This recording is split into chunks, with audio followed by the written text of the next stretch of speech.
antara berdua, kesepakatan berdua bahwa 5 tahun ke depan yang harus kita capai ini. 5 tahun berikutnya yang mau kita capai ini. Sepakat bersama tulis, 5 tahun berikutnya tulis lagi apa yang menjadi kesepakatan.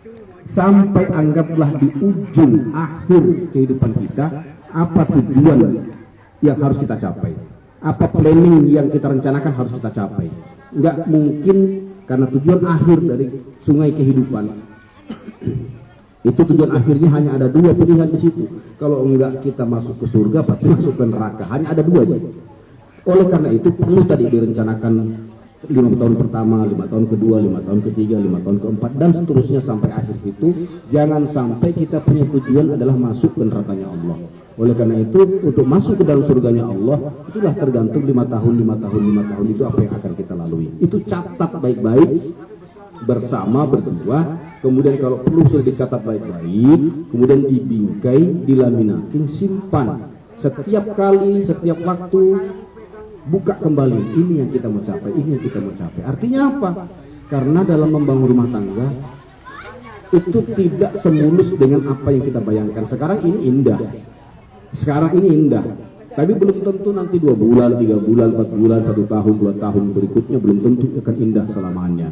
Nah, oleh karena itu keindahan itu akan ditentukan mulai saat ini. Ini adalah ibadah yang adinda berdua dapatkan, laksanakan pada hari ini. Ibadah terpanjang yang dialami oleh manusia adalah nikah. Sholat itu ibadah, zakat itu ibadah, puasa itu ibadah. Tapi waktunya tertentu, bahkan terbatas waktu. Ya. Berbeda dengan akad nikah. Begitu tadi saudara sudah mengatakan qabil itu saya terima, ya, bla bla bla, terjadilah namanya pernikahan, terjadilah namanya ibadah. Dan ketika adinda mengatakan saya terima, terguncang arsy Allah. Kenapa? Karena segala perbuatan tindak tanduk seorang istri yang menjadi tanggungan seorang suami, semua akan ditanggung oleh suami. Dosanya, baiknya akan masuk ke suami, maka terguncanglah arsy Allah. Nah, beda dengan yang dilakukan oleh suami. Ketika suami melakukan kesalahan, melakukan dosa, istri tidak ikut nanggung. Ya, ini perbedaan. Kemudian yang kedua, adinda, saya katakan tadi bahwa dalam membangun rumah tangga itu tidak selamanya akan mulus, ya. Tidak akan selamanya akan baik-baik saja. Pasti ada namanya onak dan duri yang sewaktu-waktu akan mengguncang rumah tangga kita. Minimal terjadi namanya cekcok mulut antara suami istri. Boleh kok ditanya seperti apapun kondisi rumah tangga yang terlihat damai, pasti pernah yang namanya keributan rumah tangga itu pasti, walaupun itu hanya sebatas cekcok mulut.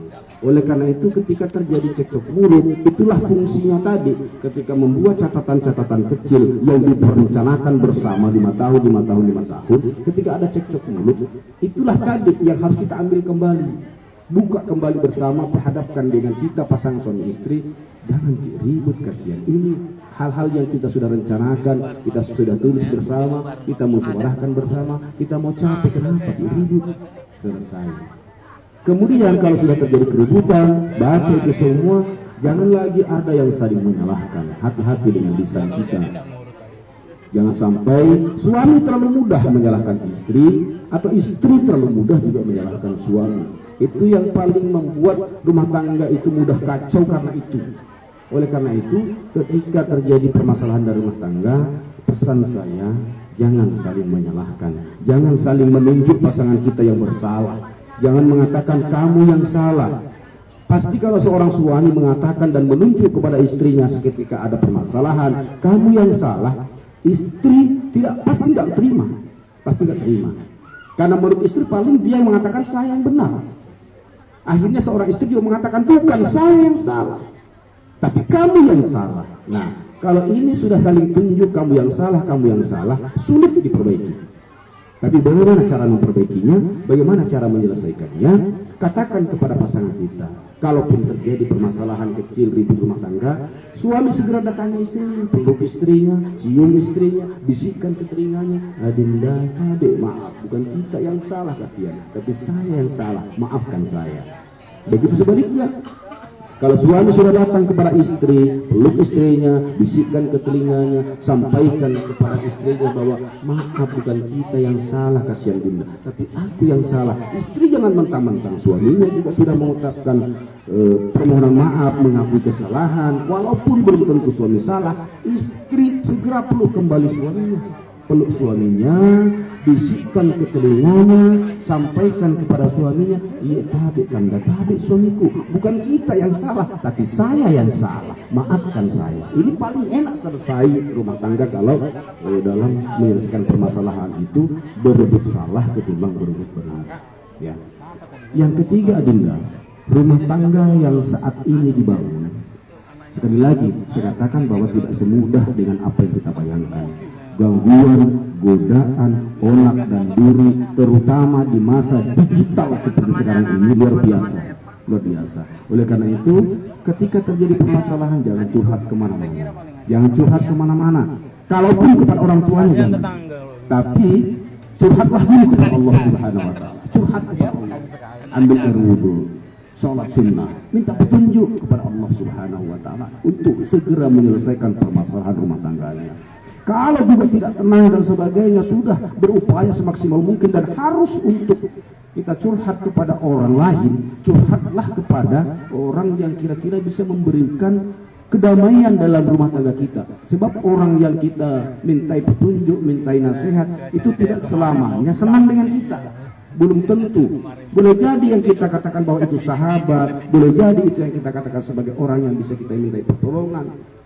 Ketika kita ribut, mungkin senang di hatinya, mungkin senang di hatinya, karena tidak selamanya orang yang bersahabat dengan kita itu baik hatinya. Bahkan mungkin ada niat-niat lain. Maka jangan curhat kemana-mana. Lebih-lebih kalau curhatnya sampai ke media sosial, ini sangat berbahaya. Media sosial ini HP ini kecil. Sekecil ini jangankan rumah tangga, negara bisa dihancurkan hanya karena kesalahan kecerdasan kita dalam menggunakan media sosial yang tidak benar. Kenapa media sosial ini bisa menghancurkan rumah tangga kita? Ya. Yang terakhir, Adinda, hari ini Adinda sudah diikat oleh tali perkawinan misahkan walidun yang begitu kuat oleh Allah Subhanahu Wa Taala, disaksikan oleh kita semua, dan kita selalu berharap, berdoa kepada Allah, mudah-mudahan tidak ada satupun makhluk Allah yang mampu memisahkan pasangan kita sebagai pasangan suami istri kecuali maut. Itu yang selalu kita minta kepada Allah Subhanahu Wa Taala. Ikatan itu kuat, dan ikatan kuat kita bukan hanya dua orang saja diikat, tapi dua rumpun keluarga kita diikat. Ya, keluarga dan suami, keluarga dan istri diikat menjadi satu. Maka kalau itu sudah tahu bahwa itu diikat jadi satu, jadikanlah mereka adalah keluarga kita, orang tua kita. Jangan lagi ada mengatakan itu orang tuamu, itu orang tuaku. Yang satu juga mengatakan itu orang tuamu, itu orang tuaku. Maka setelah Adinda berdua diikat dengan tali perkawinan, tidak ada bahasa itu, tetapi jadikan bahasa itu menjadi itu orang tua kita. Ya, supaya apa? Enak kita berbuat adil kepada mereka, kepada keduanya. Ya, ini penting. Kenapa? Sekali lagi, membangun rumah tangga itu tidak semudah dengan memberikan telapak tangan kita. Sekarang saya katakan indah. Begitu indah, terkadang kita lupa sesuatu yang mungkin akan kita hadapi. Ya. Kita akan terkecoh kalau kita tidak bisa pandai-pandai melihat situasi, terutama dalam lingkungan kita. Lingkungan kita ini semuanya yang berupa manusia, hatinya, pikirannya tidak sama.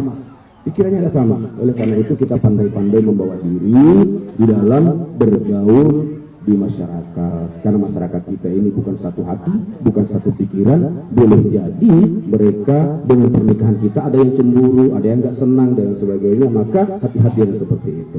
Lisan terutama, lisan kita ini harus kita jaga, karena lisan itu kata orang lidah tak bertulang, tetapi kalaupun itu tak bertulang ketika menyakiti lebih sakit daripada pedang, dan itu susah disembuhkan.